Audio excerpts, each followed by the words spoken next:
आज के क्लास में हम देखेंगे ग्रुप डी का कंप्लीट ऑब्जेक्टिव क्वेश्चन को, यानी ऑनलाइनर के रूप में।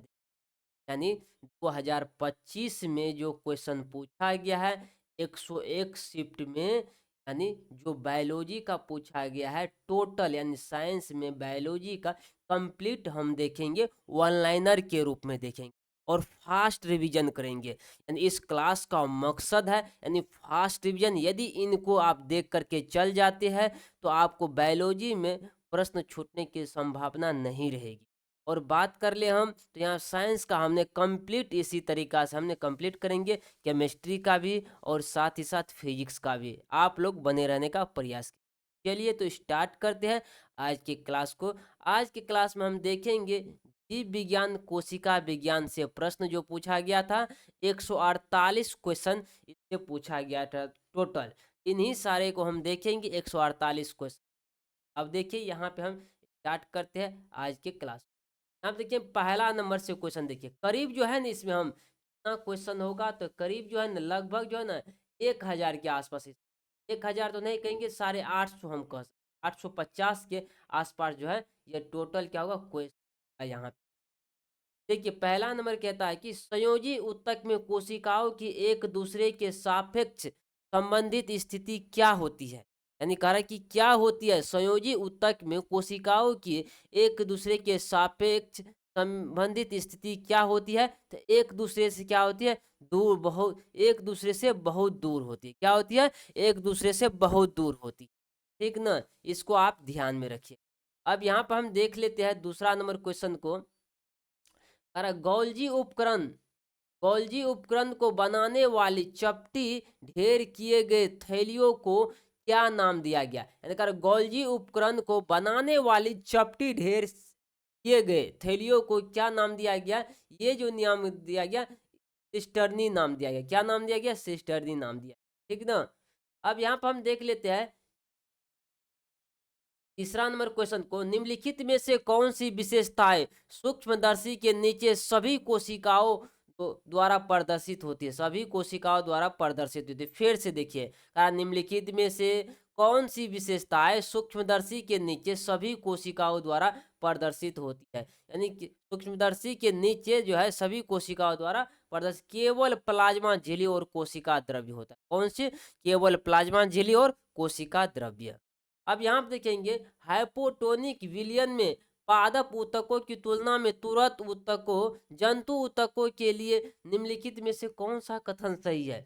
इसमें जो है कथन दिया गया है, कह रहा है कि हाइपोटोनिक विलयन में पादप ऊतकों की तुलना में जंतु ऊतकों के लिए निम्नलिखित में से कौन सा कथन सही है। कह रहा है, जंतु कोशिकाओं में बाह्य भित्ति के बिना पलायन की संभावना अधिक होती। क्या होती है, लायन के संभावना अधिक होती है। किसकी, तो लायन की संभावना जो होती है अधिक होती है। अब यहाँ पर हम देखेंगे पांचवा नंबर क्वेश्चन, कह रहा है कि न्यूरॉन के मुख्य घटक कौन से हैं। न्यूरॉन के मुख्य घटक कौन से है, कौन है, तो ध्रुमिका। क्या है, ध्रुमिका, कोशिका काय और तांत्रिक है। न्यूरॉन के मुख्य घटक कौन से है, ध्रुमिका, काय, कोशिका काय और तंत्रिकाक्ष है। ये तीनों जो है न्यूरॉन के मुख्य घटक है। अब यहाँ पे हम देख लेते हैं छठा नंबर क्वेश्चन को। अगर कुछ जीव किसी भी तल से विभाजन द्वारा द्विखंडन दर्शाते हैं, लेकिन कुछ निर्धारित अभिन्यास से विभाजित दर्शाते हैं। निम्नलिखित में से कौन सा द्विखंडन का निर्धारित विन्यास दर्शाता है, कौन दिखाता है, लिस्मेनिया दिखाता है। कौन, लिस्मेनिया। सातवां नंबर को देखेंगे अब हम। गोल्जी उपकरण में होने वाली कौन सी प्रक्रिया संश्लेषण में अपनी भूमिका दर्शाती है। करा अपनी भूमिका दर्शाती है। गोल्जी उपकरण में होने वाली कौन सी प्रक्रिया संश्लेषण में अपनी भूमिका दर्शाती है। सरल शर्करा से जटिल शर्करा का निर्माण। क्या दर्शाती है, सरल शर्करा से जटिल शर्करा का निर्माण। सरल शर्करा से क्या होता है, सरल शर्करा से जटिल शर्करा का निर्माण। अब यहाँ पे हम देखेंगे निम्नलिखित में से कौन सा यूकेरियोटिक कोशिका में झिल्ली, क्या करा, यूकेरियोटिक कोशिकाओं में झिल्ली परिबंध अंग नहीं है। कौन सा अंग नहीं है, तो यह है राइबोसोम नहीं है। ऑप्शन में दिया रहेगा, आप देख लीजिए। पादप कोशिका रिक्तिका के अंदर उपस्थित तरल का नाम क्या है? क्या नाम है? तो कोशिका रस नाम। देखिए पादप पादप कोशिका रिक्तिका जो होती है पादप कोशिका में, जिसे वैक्यूल बोलते हैं, कि इनके अंदर देखिए उपस्थित तरल पदार्थ होता है। एक तरल है, उसका नाम क्या है? कोशिका रस। हमको ठीक ना। अब यहाँ पे देखेंगे, निम्नलिखित में से कौन सी उपकला ऊतक की विशेषता नहीं है? उपकला ऊतक की विशेषता नहीं है इसमें से, देखिए करा कोशिकाएं शिथिलन रूप से व्यवस्थित होती, क्या होती है? कोशिकाएं जो होती है शिथिलन रूप से व्यवस्थित होती। करा गोल्जी उपकरण के कार्य में पुष्टिकाएं क्यों महत्वपूर्ण है? क्यों महत्वपूर्ण है? तो यहाँ पे देखेंगे हम, वे गोल्जी उपकरण से पदार्थों को लाते और ले जाते हैं, इसलिए पुष्टिकर है कि वे जो होते हैं गोल्जी उपकरण से क्या करते हैं? उपकरण को, पदार्थों को लाते और ले जाने का भी कार्य करते हैं। किसी कोशिका, यहाँ देख लीजिए कार्य, किसी कोशिका में सूत्रकनिकाय की कोशिका निम्नलिखित में से किस पर निर्भर होती है? कार्य किस पे निर्भर होती है? यह जो होती है कोशिका की कायिक सक्रियता पर। कोशिका की कायिक सक्रियता, फिर से पढ़िए। किसी कोशिका में सूत्रकनिका की संख्या निम्नलिखित में से किस पर निर्भर करती है? सूत्रकनिका की संख्या निम्नलिखित में किस पर निर्भर करती है? कोशिका की कायिकता, कायिकी सक्रियता। न्यूरॉन अर्थात तंत्रिका ऊतक में कौन सा भाग प्रोटीन संश्लेषण के लिए जिम्मेदार है? ये जो है निस्तल कनिकाय है। अब हम निम्नलिखित में से कौन सा कार्य गोल्जी कॉम्प्लेक्स से संबंधित नहीं है? गोल्जी कॉम्प्लेक्स से संबंधित नहीं है कार्य, यहाँ आप देखेंगे। और ये क्वेश्चन देखिए, डेट पूछ, सारा क्वेश्चन का डेट लिख, ताकि आपको किसी प्रकार की दिक्कत और समस्या न हो। और यह कोशिका से पदार्थों के प्रवेश, क्या कर, कोशिका से पदार्थों के प्रवेश और निकास की अनुमति देता है। क्या करता है? यह कोशिकाओं से पदार्थों के प्रवेश और निकास की अनुमति कौन देता है? निम्नलिखित में से कौन सा कार्य गोल्जी कॉम्प्लेक्स से संबंधित नहीं है? या नहीं देता। सब बात लिख दिया है कि यह देता है। यहाँ देखेंगे, निम्नलिखित में से कौन सी कोशिका संरचना अमीबा को उसकी खाद्य सामग्री प्राप्त करने में सहायता है? करा निम्नलिखित में से कौन सी कोशिका संरचना अमीबा को उसकी खाद्य सामग्री प्राप्त करने में सहायता, जो है ना, प्लाज्मा झिल्ली है। कौन है? प्लाज्मा झिल्ली। बहुकोशिकीय जीव में प्रत्येक कोशिका जीव की उत्तरजीविका में कैसे सहायक होती है? कैसे श्रम विभाजन का पालन करके। तो श्रम विभाजन का पालन करके। जीवों में संकुलन के क्रम के लिए निम्नलिखित में से कौन सा विकल्प सबसे उपयुक्त है? कौन सा विकल्प सबसे उपयुक्त है? यहाँ पर हम देखेंगे, मुकुलन निर्माण, केंद्रक विभाजन और कोशिका विभाजन और मुकुलन पृथक। अब यहाँ पर हम देखेंगे 18 नंबर क्वेश्चन। कई कोशिका जीवों में चयापचय अपशिष्ट के निष्कासन का तरीका है, तो एकल सरल विसरण प्रक्रम के द्वारा। अब यहाँ देखेंगे, जीवाणु और प्रोटोजोआ जैसे एक कोशिकीय जीवों में द्विखंडन की प्रक्रिया में निम्नलिखित में से किसके घटित होने की संभावना सबसे कम है? आनुवांशिक पदार्थ का असमान विभाजन। और कोशिका द्रव्य किस जलीय भंडारण पदार्थ से बना होता है? क्या कहलाता है? यह साइटोसोन कहलाता है। साइटोसोन कहलाता है, ठीक ना। अब साइटोसोन थोड़ा सा ऊपर कर देते हैं, देख लीजिए साइटोसोन। 1 मिनट तब तक आप वेट कर लीजिए, थोड़ा सा हम एक काम कर रहे हैं।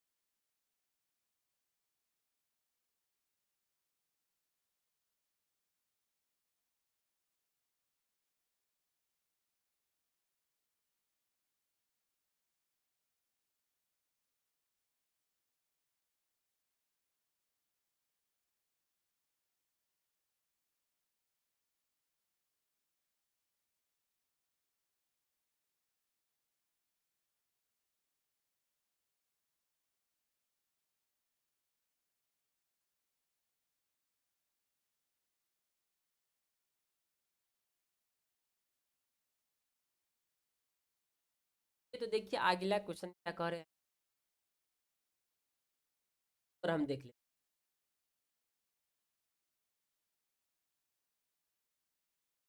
और देखेंगे, प्याज के छिलके की कोशिकाओं में सूक्ष्म अवलोकन से क्या निष्कर्ष निकाला जाता है? निष्कर्ष निकाला जा सकता है, क्या निष्कर्ष? सभी प्याज समान, क्या, लघु संरचनाओं से बने होते हैं। किस संरचना से बने होते हैं? लघु संरचनाओं से बने होते हैं, जिससे कोशिका कहते हैं।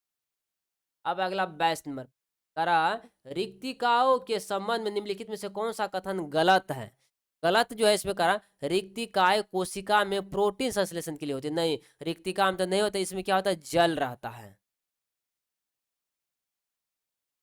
करा प्रयोगशाला में एक विद्यार्थी पादप कोशिकाओं के अधिकांश भाग में एक बड़ा पारदर्शी कोष देखता है। यह रिक्तिकाएं कोशिका का आयतन कितना प्रतिशत भाग घेरती है? कितना प्रतिशत भाग घेरती है? तो 50 से 90% घेरती है। कितना प्रतिशत? 50 से 90% ये भाग को घेरती है। 24 नंबर देखेंगे, जब एटीपी में टर्मिनल फास्फेट लीकेज को जल का उपयोग करके तोड़ा जाता है तो किसकी कितनी ऊर्जा मुक्त होती है? कितनी ऊर्जा मुक्त होती है? ये जो होती है, थोड़ा सा ये बनाने वाला क्वेश्चन है तो इसको आप फिलहाल याद कर लीजिए, कोई बात नहीं। इसको बनाने वाले सारे क्वेश्चन को हम एक साथ यहाँ पे कर देंगे, आपको कोई प्रकार की दिक्कत नहीं होगी। निम्नलिखित में से कौन सा कोशिका अंगक स्टार्च तेल और प्रोटीन कणिकाओं का भंडारण करता है? कौन करता है? अवर्णिक लवक करता है। कौन करता है? अवर्णिक। फिर से पढ़ लीजिए आप। कह रहा है कि निम्नलिखित में से कौन सा कोशिका अंगक स्टार्च तेल और प्रोटीन कणिकाओं का भंडारण करता है? अवर्णिक लवक। अवर्णिक लवक क्या है? ये सब भंडारण है। निम्नलिखित विकल्पों में से कौन सा कोशिका अंगक नहीं है? तो अंगक नहीं, कोशिका द्रव्य या अंगक नहीं। निम्नलिखित में से कौन सी विशेषताएं तरल और स्केमस उपकला को सरलतापूर्वक विसरण करने में सक्षम बनाती है? ये जो बनाती है, चपटी, पतली और घनीभूत पादप कोशिका में सूत्रकणिका के संबंध में निम्नलिखित में से कौन सा कथन सही है? कौन सा कथन सही है? यह है सूत्रकणिका आंतरिक झिल्ली है और अत्यधिक विलित होती है। नाभिक के अंदर का संघनन संरचना को राइबोसोम का निर्माण करती है, उसे क्या कहता है? न्यूक्लियस और केंद्रिका कहते हैं। निम्नलिखित में से कह रहा है, यहाँ देखिए, निम्नलिखित में से कौन सा विकल्प चिकनी अंतर्द्रव्य जालिका के कार्य को संदर्भित करता है? तो लिपिड का निर्माण। किस प्रकार का विलयन प्लाज्मा झिल्ली के माध्यम से जल को कोशिका से बाहर स्थानांतरित कर देता है, जिससे कोशिका संकुचित हो जाती है? अति परासारी विलयन। बहुकोशिकीय जीवों में केवल सरल विसरण इस सभी कोशिकाओं की आवश्यकताओं को पूर्ण क्यों नहीं कर सकता है? क्योंकि शरीर का आकार और जटिलता बढ़ जाती है, इससे नहीं कर पाता। शरीर का आकार बढ़ जाती है। कारण निम्नलिखित में से कौन सा कोशिका केवल जंतु कोशिका में उपस्थित होता है किंतु पादप कोशिका में नहीं होता? तो कौन सा है ऐसा बात, हम देख लेते हैं। तारकाय। तारकाय क्या है? यह जंतु कोशिका में होते हैं लेकिन पादप कोशिका में नहीं होते। कोशिकाओं के कोशिका द्रव्य के संबंध में कौन सा कथन गलत है? गलत वाला, पादप कोशिका में कोशिका द्रव्य भित्ति और प्लाज्मा झिल्ली के बीच पाया जाता है। प्लाज्मा झिल्ली के बीच तो नहीं पाया जाता है।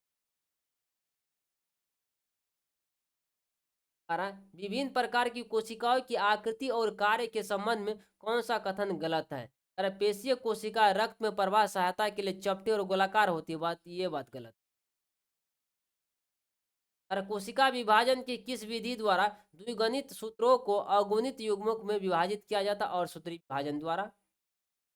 निम्नलिखित में से कौन सी विधि को जीवन की परिभाषित विशेषता के रूप में नहीं लिया जाता है? तो चलने या दौड़ने जैसी दृश्य समान विधि है। थोड़ा सा हम फास्ट कर लेते हैं, फास्ट करेंगे आगे चल करके भी और फास्ट कर लेंगे, ठीक ना, धीरे धीरे, क्योंकि सारा क्वेश्चन को हमको 1000 क्वेश्चन के आसपास है जिसको रिवीजन करना है ना। ये रिवीजन का मतलब होता है कि फास्ट करना। आप लोग यदि दोबारा अभी वीडियो को देख सकते हैं। कोशिका के प्रकार और आकृति के संबंध में कौन सा कथन गलत है? तो गलत वाला खोजना है ना। कोशिका श्वेत रक्त कोशिकाएं WBC गोल एवं स्थिर रूपी होती, नहीं, गोल एवं स्थिर रूपी नहीं होती है। अब यहाँ देखिए, निम्नलिखित में से कौन सा पादप कोशिका में गोल्जी का सही कार्य करता है? तो लाइसोसोम के निर्माण में सही कार्य करता है। कोशिका अंगक से संबंधित कौन सा कथन गलत है? वे पर्दवक कोशिका में पाए जाते हैं, ऐसा बात कर रहा है। यहाँ देखिए, निम्नलिखित में से कौन सा कथन सूत्र विभाजन के लिए सत्य तथा लेकिन असूत्री विभाजन के लिए सत्य नहीं है? यह समान संधि कोशिकाओं का उत्पन्न करता है, ऐसा बात है।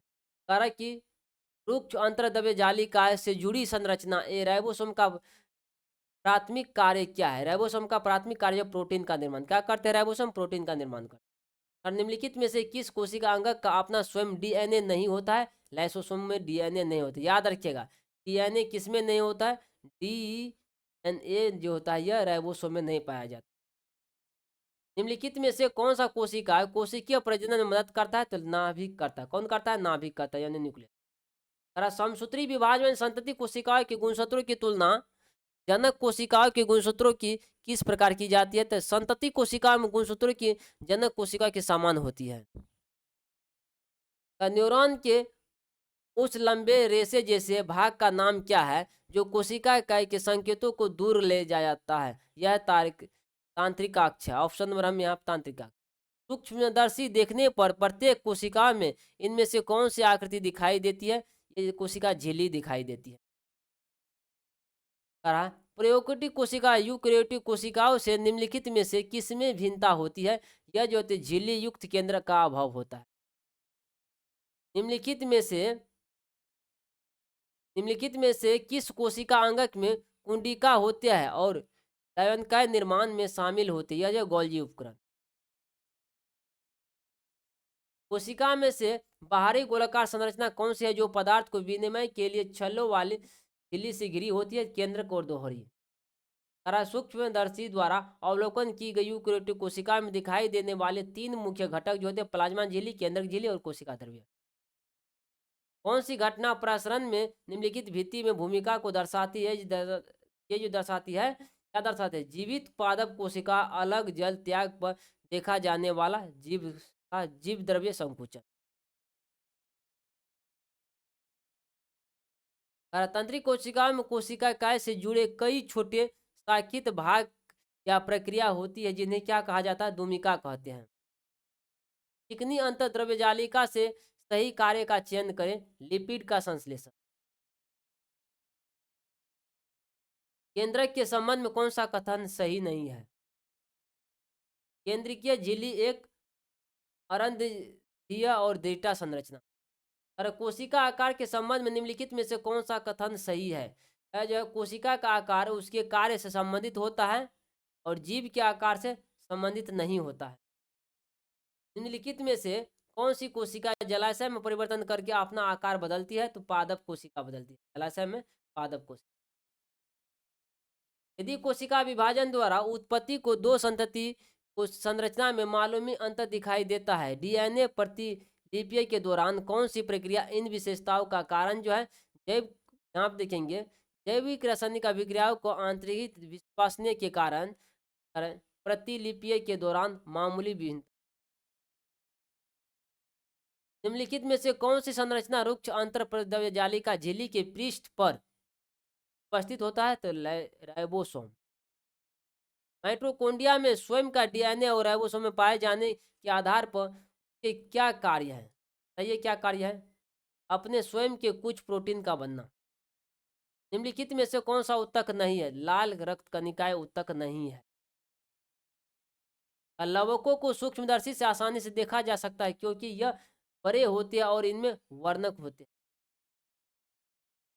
यदि किसी कोशिका में प्रकात्मक गोल्जी कॉम्प्लेक्स का अभाव है तो मुख्यतः किसमें विफल होगा? तो पैकेजिंग और स्राव में विफल होगा। लाइसोसोम के बारे में कौन सा कथन सही है? लाइसोसोम में पाचन एंजाइम होते हैं। पाचन एंजाइम किसमें होते हैं? तो लाइसोसोम में होते हैं। पाचन एंजाइम किसमें होते हैं? लाइसोसोम में होते हैं।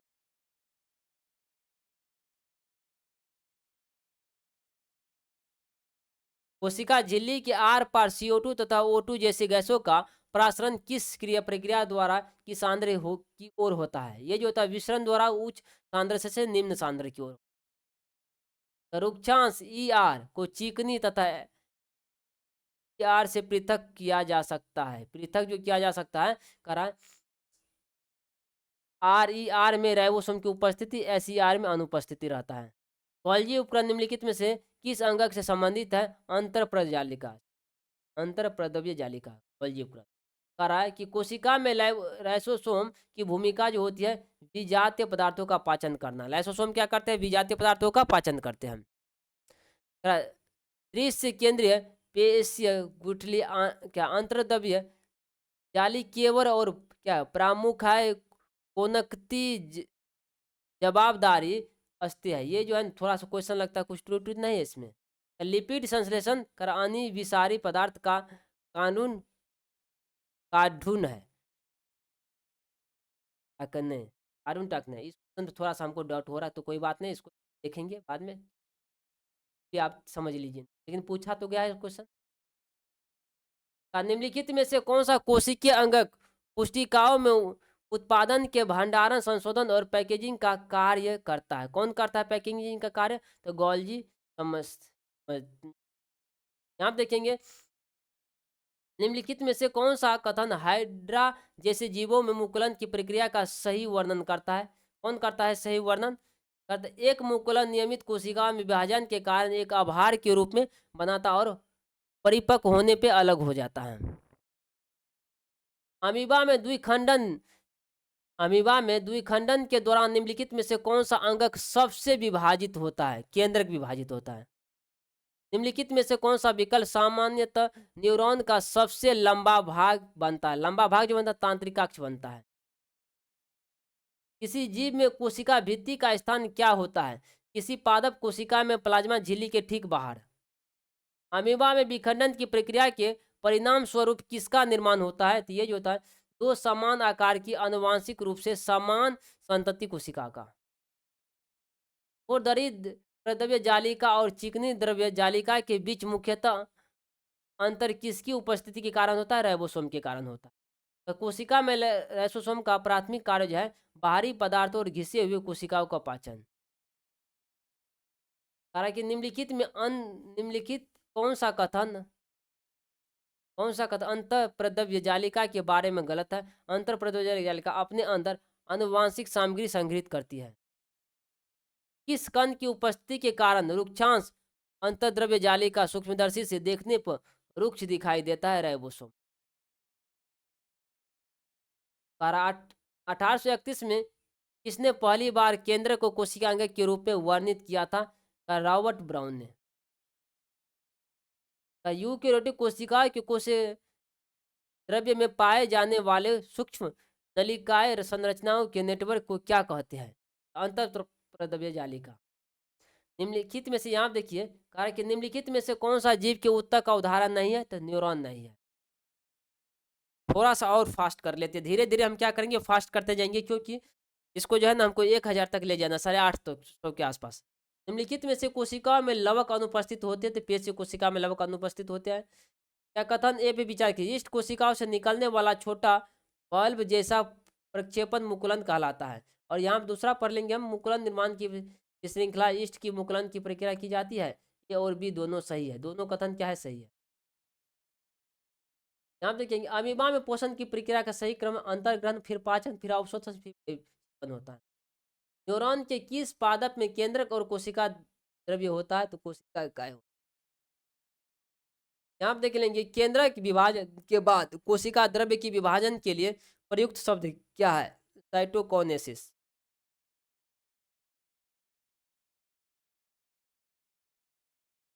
प्लाज्मा झिल्ली के क्या है? वर्णात्मक और पारगम्य झिल्ली जो होती है, क्यों कहा जाता है? क्योंकि यह केवल पदार्थों के ही पार करने देती है और कुछ को रोकती है। बहुकोशिकीय जीवों में कोशिका के आकार का आमाप में बहुत अधिक भिन्नताएं होती है, जिससे जीव विभिन्न कोशिकाओं के द्वारा विभिन्न कार्य करने पर अधिक कुशल हो जाता है। निम्नलिखित में से किस कोशिकाओं को एक छोर पर पार्श्व तंतु होता है? न्यूरॉन में। यहाँ आप देखेंगे तंत्रिकाओं से संबंध में कौन सा कथन गलत है? गलत वाला को छाटना है। तंत्रिकाओं में केंद्र का अभाव होता है। चयनात्मक पारगमन झिल्ली के माध्यम के जल के विसरण को क्या कहते हैं? परासरण कहते हैं। निम्नलिखित में से कौन सा जीव द्विखंडन द्वारा प्रजनन करता है? तो अमीबा द्विखंडन द्वारा करता है। अमीबा जैसे जीवों में प्रजनन की अलैंगिक विधि निम्नलिखित में से कौन सी है? द्विखंडन विधि है। विभिन्न आकार के प्याज के वल्वों के सूक्ष्मदर्शी को देखने पर समान आयताकार संरचना दिखाई देती है। ये क्या है? दिखाई देती है। सभी कोशिकाओं से बने होते, सभी सजीव कोशिकाओं से बने होते। निम्नलिखित में से कौन सा प्रजनन की बहुविखंडन मोर के माध्यम से गुणन करता है? यह करता है प्लाज्मोडियम। और एक कोशिकीय के जीव का समान आनुवांशिक सामग्री दो बराबर संतति कोशिकाओं के विभाजन को क्या कहा जाता है? बाइनरी विखंडन क्या कहते हैं? बाइनरी, दो न्यूरॉन के बीच के अंतराल को क्या कहते हैं? सिनेपस कहते हैं। सिनेपस याद रखिएगा, दो न्यूरॉन के बीच के अंतराल को सिनेपस। निम्नलिखित में से किस प्रक्रिया के परिणाम स्वरूप दो संतति कोशिकाओं का निर्माण होता है? समसूत्री का निर्माण होता है। समसूत्री। हाइड्रा जैसे जीवों द्वारा किस प्रकार की कोशिकाओं का सबसे उपयोग मुकुलन प्रक्रिया में प्रजनन के लिए किया जाता है? तो पुष्पात्मक कोशिका। निम्नलिखित में से कौन सा कोशिका भित्ति के कार्य नहीं करता है? कोशिका भित्ति का कार्य कोशिका के लिए प्रोटीन का संश्लेषण। कोशिका को स्वच्छ रखने और अवशिष्ट पदार्थों को पचाने वाला पाचक एंजाइम युक्त कौन सा अंगक है? यह जो लायनक है। कोशिका जीवों में प्रजनन की मुख्य विधि कौन सी है? ये जो विखंडन होती है। एक कोशिका में बारह, एक कोशिका जीव अमीबा की प्रकृति कैसी होती है? परिवर्तनीय होती है।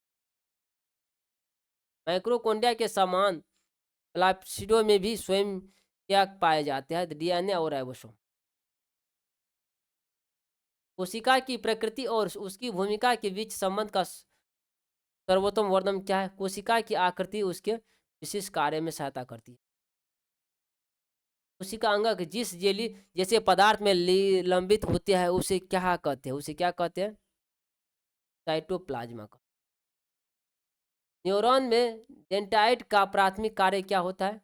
अक्ष तंतु से कोशिका का तक संकेतों को प्रेषित करना। निम्नलिखित में से कौन सा हरित लवक और माइटोकॉन्ड्रिया के बीच समानता के निरूपित करता है? ये जो करता है दोनों अपना स्वयं डीएनए और 70S राइबोसोम में हो। द्विखंडन के दौरान कितनी संतति कोशिकाएं बनती है? दो बनती। पादप प्रजंतु कोशिकाओं में कोशिका भित्ति एवं कोशिका झिल्ली सही तुलना क्या है? पादप कोशिकाओं में कोशिका भित्ति और कोशिका झिल्ली दोनों दृढ़ता होती है, जबकि जंतु कोशिकाओं में केवल नम्य कोशिका झिल्ली होती है। चिकनी अंतर्जालीय जालिका किसके निर्माण में सहायता होती है? लिपिड का वसा। द्विखंडन के बारे में कौन सा कथन सत्य नहीं है? तो इसके लिए दो जनक की आवश्यकता है। निम्नलिखित में से कौन सा उदाहरण वास्तविक जीवन में लाइसोसोम की भूमिका को सर्वोत्तम दर्शाता है? हानिकारक जीवाणु को निगलने तथा विघटित करने वाली श्वेत रुधिर कोशिकाएं। सांकेंद्रिक कोशिकाएं में मुख्यतः का कार्य क्या है? ये जो कोशिका के जीवन की प्रक्रिया निर्देशित करना है। बहुकोशिकीय जीवों में देखे जाने वाले श्रम विभाजन का व्याख्या कौन करता है? ये जो करता है विभिन्न कोशिकाओं के विशिष्ट कार्य करता है। कोशिका की आकृति का आकार में निम्नलिखित में से कौन सा सही व्याख्या करता है? कोशिकाओं की आकृति और आकार उनके द्वारा किए जाने वाले विशिष्ट कार्य संबंधित होते हैं। सजीवों में सजीवों की आकृति और उसके कार्य की सही तुलनात्मक क्या है? अमीबा क्या कर अमीबा अनियमित आकृति, गति और भोजन ग्रहण करने में सहायक होते हैं। इस कोशिका का अंगक में एटीपी जनरेटिन रासायनिक अभिक्रिया हेतु अपर्याप्त पृष्ठकरण क्षेत्रफल होता है? सूत्र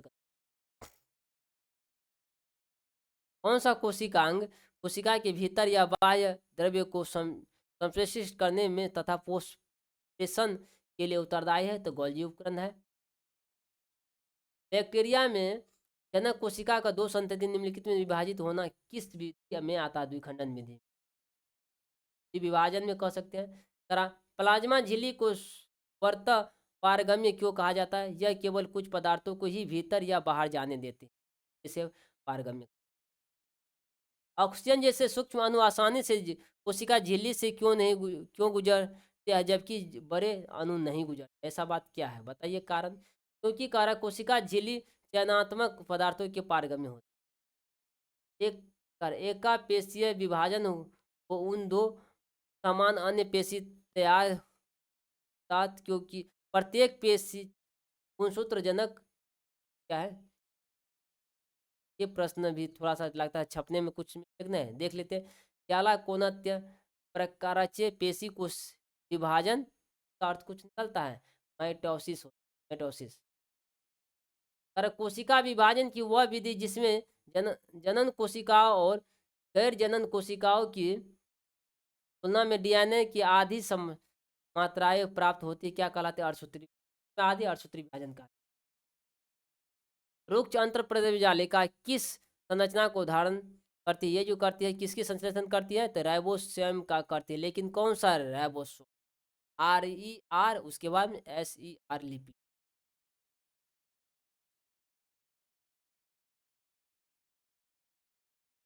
निम्नलिखित में से कौन सा जीव द्विखंडन विधि द्वारा प्रजनन करता है? तो लिस्मेनिया द्वारा। यदि एक कोशिकीय क्षतिग्रस्त होकर उसके लाइसोसोम फट जाए तो क्या होगा? कोशिका स्वयं नष्ट हो जाएगी और मर जाएगी। प्लाज्मा झिल्ली किससे बनी होती है? लिपिड और प्रोटीन से बनी होती है प्लाज्मा झिल्ली। पादप कोशिकाओं में लवक का सही विवरण क्या है? ये जो है वे केवल पादप कोशिकाओं में मौजूद होती है और जंतु कोशिकाएं में अनुपस्थित होती है। बहुकोशिकीय जीवों में कोशिका विभाजन का मुख्य उद्देश्य क्या है? क्षतिग्रस्त या पुरानी कोशिकाओं में वृद्धि, मरम्मत, प्रतिस्थापना। कौन सा कोशिका अंगक जीवन की प्रक्रियात्मक के लिए एटीपी अणु का मोचन करता है? सूत्रकनिका। कोशिकाओं के संबंध में कौन सा कथन असत्य है? सभी कोशिकाएं समान आकार की आकृति नहीं, समान आकार की आकृति नहीं होती, यही तो बात गलत है। और कोशिका में केंद्रक झिल्ली का क्या कार्य है? यह केंद्रक और कोशिका के बीच पदार्थों के हस्तांतरण को नियंत्रित करता है।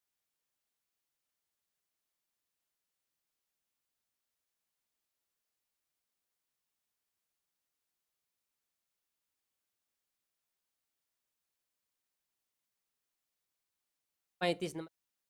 क्या?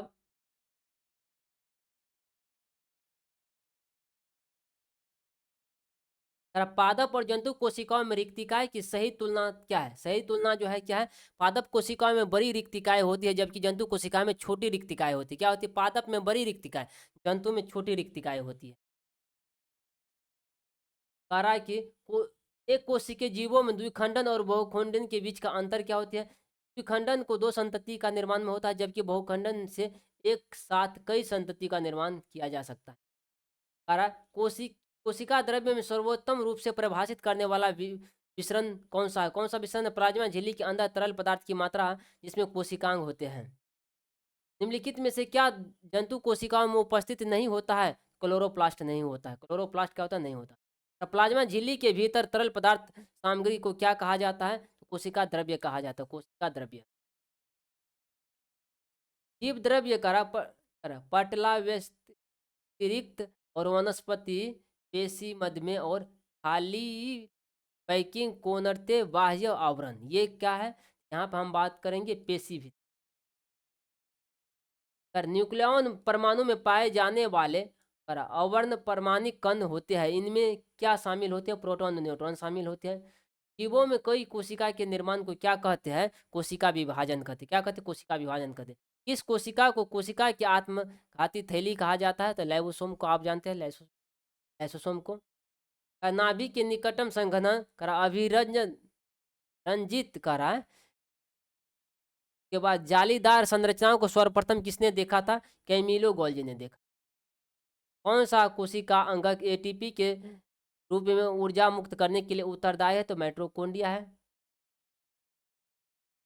यहाँ पे देख लेते हैं, जीव द्रव्य झिल्ली के भीतर जो तरल सामग्री होती है उसे कहा जाता है कोशिका द्रव्य कहा जाता है। निम्नलिखित में से कौन सा अंग कोशिकाओं के संरचनात्मक संगठन का एक भाग नहीं है? हृदय नहीं है। सारा माइटोकॉन्ड्रिया को कोशिका का पावर हाउस क्यों कहा जाता है? क्योंकि वे ऊर्जा को एटीपी के रूप में संश्लेषित करते हैं। अब यहाँ से दूसरा चैप्टर स्टार्ट हो जाता है। यहाँ से हम देख लिया है 148 नंबर तक क्वेश्चन तक। यहाँ पे आप दूसरा नंबर देखेंगे, जीव विज्ञान रोग एवं स्वास्थ्य देंगे। कौन देखेंगे? रोग एवं स्वास्थ्य देखेंगे। चैप्टर का 25 क्वेश्चन ही पूछा गया, तो बहुत ही कम इस चैप्टर पूछा गया। तो क्वेश्चन HIV संक्रमण में विंडो पीरियड उस चरण को संदर्भित करता है जिसके दौरान HIV एंटीबॉडी परीक्षणों में पता लगा नहीं चल पाती है। लिखित में से गायों की कौन सी नस्ल क्या है लोगों के लिए प्रतिरोधी है? निम्नलिखित में से कौन सा कार्य कौन सा यौन संचारित रोग जीवाणु के कारण होता है? सूजा। और निम्नलिखित में से कौन सा विटामिन पोल्ट्री आहार में उच्च स्तर पर बनाए रखे जाते हैं ताकि स्टम वृद्धि और स्वास्थ्य को बढ़ावा मिले? ये विटामिन A, B, E है। एक पुरुष को एचआईवी संक्रमण हो जाता है जबकि उसका साथी स्वस्थ है, इसके व्यक्ति के निम्नलिखित में से व्यवहारों में से कौन सा इसका वर्णन कर सकता है? तो एकाधिक असुरक्षित यौन साथी द्वारा निम्नलिखित कथनों पर विचार कीजिए। कथन ए, इथेनॉल की थोड़ी मात्रा भी मद्यपाता का चरण बनती है, और कथन बी कहता है शुद्ध इथेनॉल का सेवन स्वास्थ्य के लिए सुरक्षित है। कथन के लिए कौन बोलेंगे? ए सही है परंतु बी गलत है। गर्भ निरोधक गोलियों के संबंध में से कौन सा कथन गलत है? ये 100 यौन संचालित संक्रमणों से बचाते, बिल्कुल नहीं बताते। विटामिन में से कौन सा विकल्प कारकों के सामान्य श्रेणी को पोल्ट्री को में रोग उत्पन्न कर सकता है? तो जीवाणु और विषाणु और कवक। कौन सी गर्भ निरोधक निरोधक विधि संभवतः और अधिकांश यौन संचालित रोगों से दोहरी सुरक्षा प्रदान करती है? तो पुरुष कॉन्डम का। कौन करता है? पुरुष कॉन्डम। यौन क्रिया में क्या है?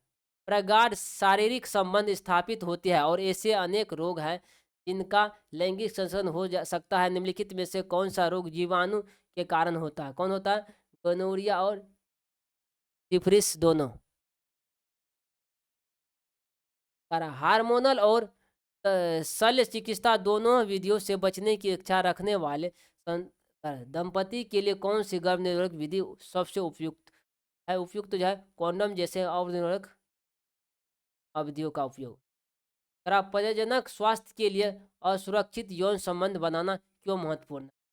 यह एचआईवी एड्स जैसे यौन संचारित रोगों से बचाता है। निम्नलिखित में से कौन सी गर्भ निरोधक विधि हार्मोनल असंतुलन और संभवतः स्वास्थ्य समस्याएं उत्पन्न कर सकती है? मुख्य गर्भ निरोधक गोलियां। यौन संचारित रोग एड्स निम्नलिखित में से किसके कारण होती है? वायरस के द्वारा। प्रजनन स्वास्थ्य में गर्भ निरोधक क्या उद्देश्य है? अनियोजित गर्भ निरोधक को रोक। निम्नलिखित में से कौन सा गर्भ निरोधक उपकरण तरीके एड्स जैसे यौन संचारित रोग को फैलने से रोकता है? कॉन्डम रोकता है। निम्नलिखित में से कौन सी उत्तम प्रजनन स्वास्थ्य बनाए रखने हेतु एक मूल आवश्यकताएं हैं? एक सुरक्षित यौन व्यवहार और गर्भ निरोधक के बारे में जागरूकता। निम्नलिखित में से कौन सी विधि मैथुन के दौरान यौन संचारित लोगों के संचालन के रोकथाम सुरक्षित करती है? कॉन्डम को।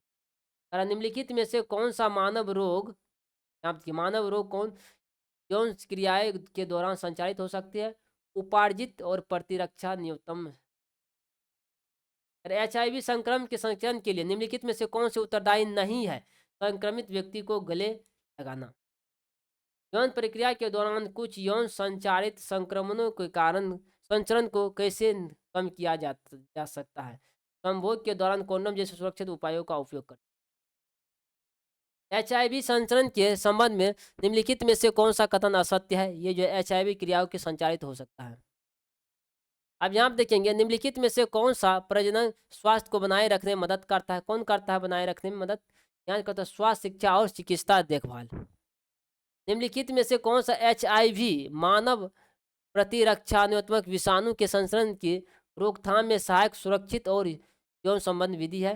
यौन क्रिया के दौरान कॉन्डम का उपयोग। निम्नलिखित में से किस समूह के एचआईवी संक्रमण का सबसे अधिक खतरा है? ये जो है ऐसे व्यक्ति के लिए एक से अधिक असुरक्षित यौन शांति हो।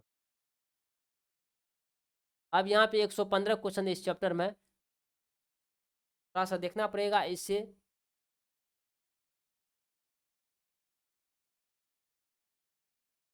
कौन सा जंतु इंफ्रासाउंड का प्रयोग करके संचार करने के लिए माना जाता है? तो गैंडा को दिया जाता है। वह कौन से, थोड़ा सा इस चैप्टर का हम अगले वीडियो में, थोड़ा सा लंबी हो जाएगा, हमें अभी कहीं डालना भी है। इस चैप्टर का हम क्या करेंगे, कर लेंगे। वैसे तो हम बोले थे लेकिन आप लोग को इसका कंप्लीट करा देंगे 850 क्वेश्चन। थोड़ा इमरजेंसी कॉल आ गया है तो थोड़ा सा जाना पड़ जाएंगे आप लोग तक